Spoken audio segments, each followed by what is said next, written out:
Bonjour et bienvenue à l'épisode 29 de Construis ton avenir avec Patrick Olivier. Aujourd'hui, le sujet de l'ego au leadership. Si tu te dis « Ah non, j'ai pas ça de l'ego, moi », reste à l'écoute. Je pense que ça va te toucher. Ça va te parler pas mal plus que tu le crois. L'ego, on pourrait penser que c'est mal placé toujours. Toutefois, l'ego va toujours faire partie de notre vie. Ça fait partie intégrale de notre pensée. Toutefois, est-ce que tu veux que l'ego tire sa laisse et que ce soit lui qui contrôle ta vie comme un chien mal élevé, ou tu aimerais plutôt qu'il soit à tes côtés pour plutôt te servir? Je vais te faire une fable, puis après ça, tu vas comprendre un petit peu plus où c'est que je m'en vais avec l'ego. C'est la fable du chevalier et de la princesse. Le chevalier n'est pas de sang royal, il s'entraîne dans un village lointain. Il s'entraîne avec une petite épée de bois avec son frère, son cousin, puis c'est son père qui les entraîne.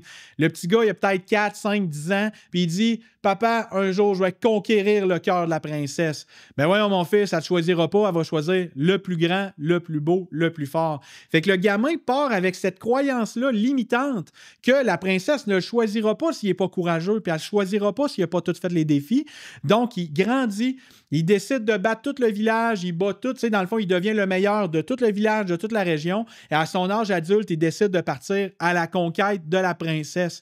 Mais lorsqu'il traverse toutes les montagnes, tous les déserts, il tue tous les dragons sur son chemin, lorsqu'il rencontre la princesse, il ne lui demande pas son cœur.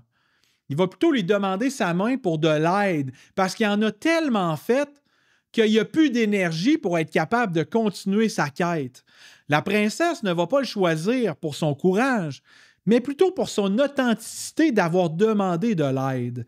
Mais le principe de l'ego puis du chevalier, en fait, c'est que souvent, dans notre vie, on a des croyances internes qui nous ont été induites par nos parents, nos amis, nos collègues, un voisin, TikTok, Facebook, on comprend, on a plein de croyances qui nous sont induites.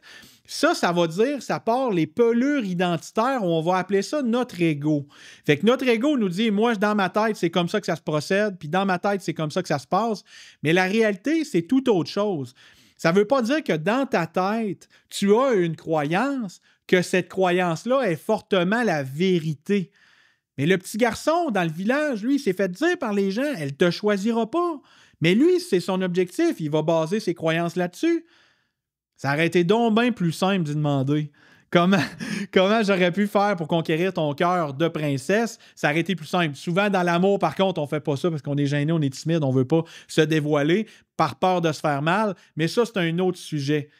Qu'est-ce que je vais dire? C'est que là, tu écoutes, là, tu as probablement parti ton entreprise, tu as des idées de partir de ton entreprise, puis là, tu écoutes le voisin. Ah non, fais pas ça, mon beau-frère a fait faillite en 1984. Ben oui, parce que ça fonctionnait pas à ce moment-là, puis il a peut-être pas parti les bons sujets ou la bonne compagnie ou la bonne structure. Il y en a beaucoup d'étapes à faire ou il y en a beaucoup de manières de structurer ton entreprise. Mais si on écoute toujours nos parents, toujours nos amis, mais ça ne veut pas dire que c'est leur projet. Je demandais même un peu à la blague. Demande donc autour de toi, là, hey, j'ai le goût de me partir à un restaurant.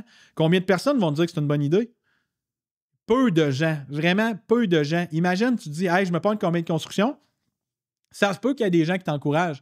Mais ça se peut aussi qu'il y ait des gens qui vont dire, ouais, mais tu sais, tu as la sécurité, tu as les assurances collectives, tu as un fonds de pension, c'est plein de choses qui, selon moi, sont une cage dorée autour de toi.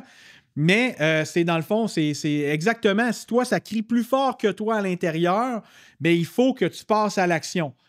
Par contre, on va faire attention, ton ego, il n'a pas été tout défait, les croyances limitantes n'ont pas toutes été défaites. Même si tu te lances, le chevalier est toujours là. Je t'amène sur un point de vue, comment détecter que c'est notre ego qui parle et non notre essence ou non la princesse. Parce qu'on le sait, le chevalier, il est là pour protéger la princesse. Il n'est pas là pour la traîner partout de force, là. Le chevalier, il donne sa vie pour protéger la princesse. Fait que si on dit que notre ego, il est là pour nous protéger comme un chevalier, imagine-le en armure. Une grosse armure en métal. Puis là, il est là. Là, il protège. Quand notre ego s'active, ça fait souvent énormément de bruit dans notre tête. Qu'est-ce que je veux dire là-dedans? On raccroche avec un client, on raccroche avec un proche, puis là, il a dit quelque chose qui ne faisait pas notre affaire. Puis là, t'es dans ta tête. Tu sais, dans le fond, qu'est-ce qui vient de s'activer? La personne n'est plus dans la pièce avec toi. L'événement est peut-être déjà réglé. Tu es rendu à la maison 5-6 heures plus tard. Puis tu es encore en train de ruminer qu'est-ce qui s'est passé dans les heures précédentes. Mais imagine ton chevalier en armure, s'il se déplace dans le couloir puis il fait les 56 000 pas, mais qu'est-ce qu'il va faire? Il va faire du bruit. Fait que si tu entends du bruit dans ta tête puis que ça va vite, c'est souvent une question d'ego. Qu'est-ce que je me suis dit que j'ai cru à ce moment-là qui peut-être n'a même pas de raison d'être? Mais c'est seulement nous, hein, l'ego, c'est seulement nous qui retient ou qui tient cette croyance-là. Il n'y a personne d'autre qui a accès à l'ego que nous. À notre ego, en fait. Là. Tout le monde a son ego, mais il n'y a personne qui a accès à notre ego, sauf nous. Je vais même te donner quelque chose d'autre. Moi, quand j'ai parti, puis que je m'en allais avec des blocs appartements, mais il n'y avait personne qui était capable de m'aider. J'étais capable de tout faire tout seul. Le chest bombé, moi, je m'en vais par là. Qui m'aiment me suivre, les autres qui mangent la colle. Mais bref, ça, c'était mon ego qui parlait. Ma croyance que je devais accomplir tout seul pour être capable de conquérir la princesse, que je devais traverser les montagnes, tuer tous les dragons sur mon chemin. Mais finalement, c'était vraiment pas la réalité. Lorsque je suis arrivé au bout de ma fable, mais j'étais tellement épuisé que j'ai fait une dépression majeure avec des idées suicidaires, c'est là que ça s'est ramassé. C'est ça, d'un fois, que l'ego peut nous amener dans une direction qu'on ne veut pas réellement aller. Toutefois, c'est incontrôlable, on y va dans l'inconscient et ça nous guide. Bonne nouvelle, comme je disais dans ma saison 2, PC sur PC, s'il y a une prise de conscience, il peut avoir une prise en charge. Fait que maintenant qu'on comprend que l'ego est là, l'ego, c'est toutes les pelures identitaires, comme un oignon, on pourrait enlever pelure par pelure. C'est tous les gens qui nous ont induit ça autour de nous. On prend ça en considération. Bien, j'ai mentionné que j'étais capable de tout faire ou tout accomplir tout seul. Bien, je te dirais que c'est complètement une croyance fausse. Tellement que je t'amène sur mon commanditaire de la saison 3, qui est mon master plan, que si toi, tu penses que tu peux tout accomplir tout seul, bien, reste à l'écoute, ça va te parler.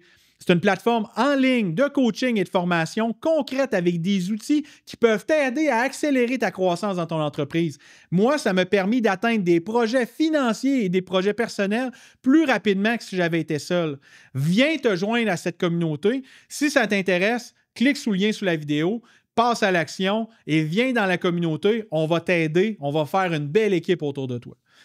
Fait que si l'ego fait partie de ta vie et que tu t'en rends compte que des fois, c'est des relations qui sont un petit peu plus difficiles, qu'il y a du bruit dans ta tête, ça peut être du stress, de l'anxiété, de la misère à passer à l'action, mais c'est probablement à cause d'une croyance qui est non fondée.